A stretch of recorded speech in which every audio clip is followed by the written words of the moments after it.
Good evening, my Real News Media TV family. Welcome back to the channel for another news update. And in the news this evening, Golden supports the call for Auditor General to probe $31 million purchase of medical drill. President of the People's National Party, Mark Golding, is supporting a call for the Auditor General to probe the $31 million purchase of a medical drill. Opposition spokesperson on health, Dr. Alfred Dawes, initially called for the Auditor General and the Integrity Commission to conduct an audit into the purchase. Medical Technologies Limited, the contract winner, has rejected claims that the equipment was overpriced, but Mr. Golden says there are questions that should be answered about the purchase of the equipment. A drill which on the market costs 1/10 of what the government bought the drill from this company.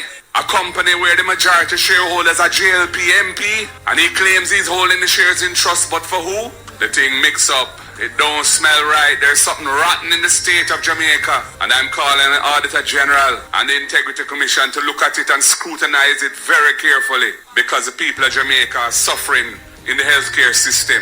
There are so many pieces of equipment that need repair or to be replaced. And if you're buying equipment at very inflated prices, those resources are being misused, misappropriated, when they should be available to fix the things that are needing to be fixed in the hospitals and in the health centers.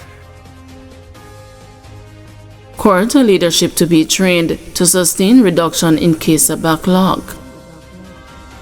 Chief Justice Brent Sykes says the training programs will be conducted for the leadership core of the courts to sustain the gains made in reducing backlog in Jamaica's parish courts.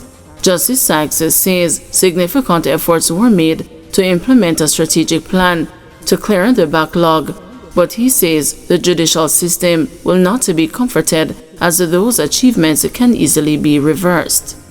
To sustain that, we now have to move to institutionalizing what we learned between 2019 and now. So in another 2 weeks, we are to commence a dialogue now on establishing a training program. So senior judges of the parish court, the chief justices, president of the court of appeal, registrars and so on now will now have to be properly trained to continue and build upon the gains that we have made, because it is not unknown, as has happened in the United States, that courts have come out of backlog and everybody was there congratulating themselves. They have done so well, and then the courts get back in backlog. It is known to happen. KSAMC corrects misspelling of Fraser Price's name on street sign.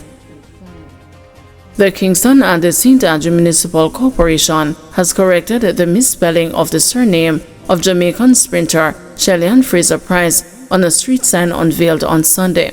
The misspelling of Fraser Price's name was observed during the unveiling ceremony to rename Ashoka Road in the sprinter's childhood community of Waterhouse to Shellyan Fraser Price Drive. The KSAMC issued an apology to the sprinter and committed to rectifying the error. Robert Hill, CEO, KSAMC. So yesterday, as you would have known at the unveiling, that was Sunday the 25th of May, we realized upon the unveiling that the last name of the Honorable Shellyan Fraser Price was spelled incorrectly. Instead of it being P-R-Y-C-E, it had P-R-I-C-E. I immediately apologized to all gathered, particularly to the Honorable Shellyan Fraser Price, in regards to the error in the spelling, and committed that it would be done within the shortest possible time, which would have been first thing today, the 26th, Monday the 26th of May. And here we are today. The sign contractors have come and changed all the signs. This was the last to go up, and I just want to again extend my sincere and heartfelt apologies to the Honorable Shellyan Fraser Price, to the residents of Ashoka Road, now Shellyan Fraser Price Drive, and the residents of Waterhouse in general, indeed the entire Jamaica, for the error that was caused, and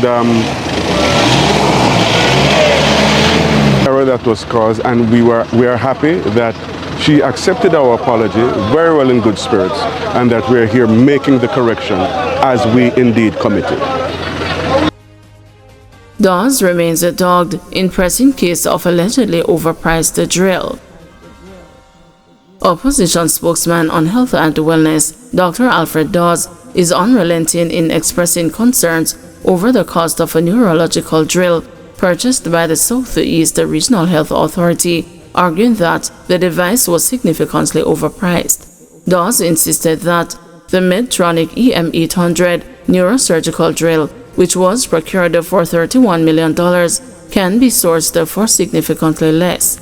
We are aware of the exact brand, not another that can do the same work, but the same brand, the Medtronic EM800 neurosurgical drill. We just found out that is the brand that was supplied, he said. According to him, the drill can be obtained for $3 million to $5 million. Medical Technologies Limited, the company that procured the drill, has disputed Dawes' earlier assertions, clarifying in a statement on Wednesday that the drill in question was a new EM800 series model, not the EM200 model Dawes initially cited.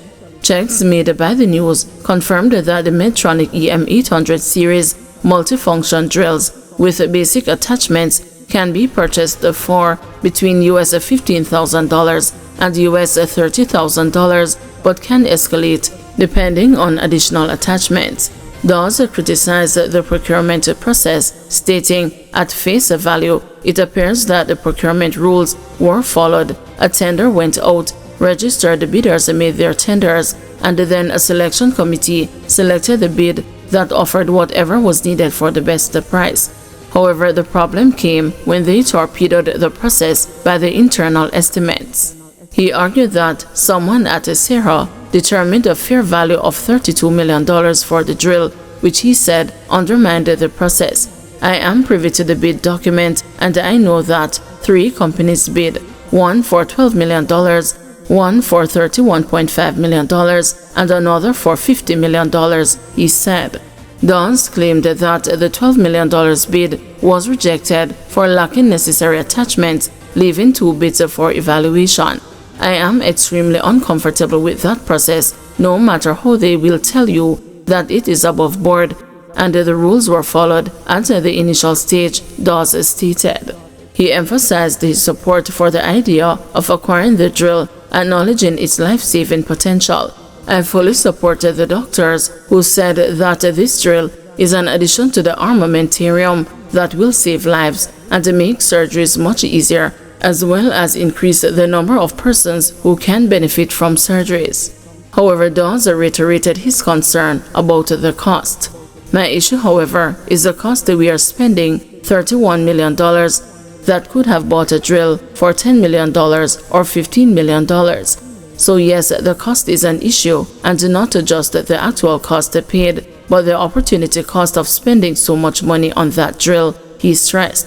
Meanwhile, Tufton maintained his defense of the process, stating, "Once I am comfortable that the process has been followed, and I have no evidence to suggest otherwise, I am not going to get into the dance, because that dance don't suit me and the role of this government." He added, "The role of the government is to focus on the people, and the Bustamante Hospital, in this case, gets what they require."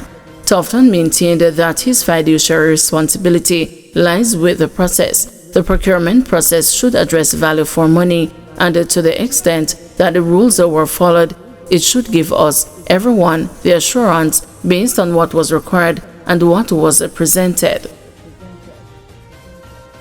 Manufacturer says Jamaican economy in worst position ever, blames poor policies. Chief Executive Officer of Boss Furniture, Omar Azan, says the Jamaican economy is in the worst position it has ever been and has blamed the poor economic policies for the country's stagnant growth. Mr. Azan's negative view of the economy comes against the background of discussions on the failure of commercial banks to reduce their lending rates to their customers, despite the Bank of Jamaica reducing its policy rate. Following a further reduction in the policy rate last week from 6% to 5.75%, BOJ Governor Richard Biles and the Finance Minister Favour Williams urged the commercial banks to follow suit. But Mr. Azan said the BOJ and the policymakers needed to shoulder some of the blame. He believes that the BOJ took too long to reduce its rate while trying to control inflation, adding that policymakers need to intervene to change the culture of banking in Jamaica. I'm not saying I'm not blaming the commercial banks because they have a big part to play in lowering their rates. But what I'll say to you, just like any other businesses operating out there, when you have a devalued currency and the dollar moves to 165 or 162 to 1, and you buy your goods and services or your raw materials and you bring it in, it takes a while for the pass-through effect to take place. So I'm not sure how the banking sector operates and if there's a timing thing that needs to happen. But, you know, yes, the Bank of Jamaica needs to pressure them, but I think more needs to be done to get our rates and policies in place to allow banks to lend money, to allow businesses to be competitive on the global sphere. Everything's going to start going haywire, and I'll tell you something, the government better call election quickly because the balloon is about to blow. The economy is in the worst position that I have ever seen it in my 30-odd years of business.